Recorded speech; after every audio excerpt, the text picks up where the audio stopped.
বিৰোধী ঐক্য চূড়ান্ত হোৱাৰ পূৰ্বে নাওবৈচাত প্ৰাৰ্থী ঘোষণা ৰাইজৰ দলৰ সভাপতি অখিল গগৈ ঘোষণা কৰিলে প্ৰাৰ্থীৰ নাম নাওবৈচাত ৰাইজৰ দলৰ প্ৰাৰ্থী হ'ব হৰিকান্ত দাস মিত্ৰতা চূড়ান্তৰ পূৰ্বে প্ৰাৰ্থী ঘোষণাই এতিয়া আউল লগাব পাৰে বিৰোধী ঐক্যত সমষ্টি পুনৰ নিৰ্ধাৰণত অনুসূচিত জাতিৰ বাবে সংৰক্ষিত নাওবৈচা সমষ্টিটোৰ বাবে কংগ্ৰেছৰ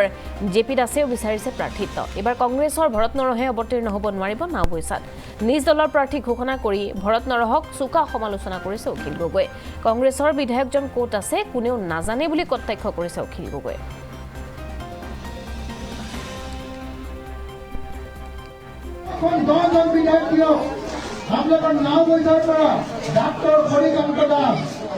डॉक्टर हरिकांत दास मोर भाई ভাল লড়া এবার রাইজর দলের ডক্টর হরিকান্ত দাস ভোট আপনাদেরকে কথা দিব লাগে মাত্র ইলেকশন হলে 90 দিন নাই আখি দিনতে ইলেকশন হলে এই আখিটা দিন মোর ভাই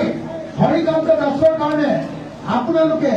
ঘৰে ঘৰে গৈ নাওবৈচাৰ মানুহক ক'ব লাগে যে এইবাৰ অখিল গগৈ হাত শক্তিশালী কৰিব লাগে আৰু অখিল গগৈ হাত শক্তিশালী কৰিবৰ কাৰণে হৰিকান্ত দাসক এইবাৰ অখিল গগৈৰ লগতে ভোট দিব লাগে এই কথাটো ক'বলৈ আপোনালোকে মোৰ লগত ওলাই যাব যাবলৈ নিদিয়ে যাবলৈ নাযায় হৰিকান্ত দাসৰ কাৰণে আপোনালোকে মোৰ কাৰণে হৰিকান্ত দাসক ভোট দিবলৈ ক'বনে নক'ব মাত্ৰ আঢ়ৈ মাহ সময় আছে এই আঢ়ৈ মাহ সময় আপোনালোকে ৰাইজৰ ওচৰলৈ গৈ নিজৰ ভোটটো দিয়াই নহয় নিজৰ পৰিয়ালৰ ভোটটো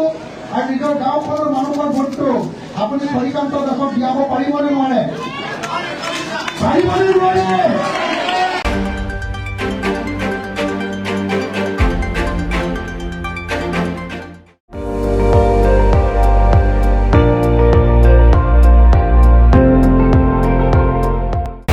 আপুনি চাই আছে ND24 সৰ্বশ্ৰেষ্ঠ নহয় সৰ্বোত্তমৰ দৌৰ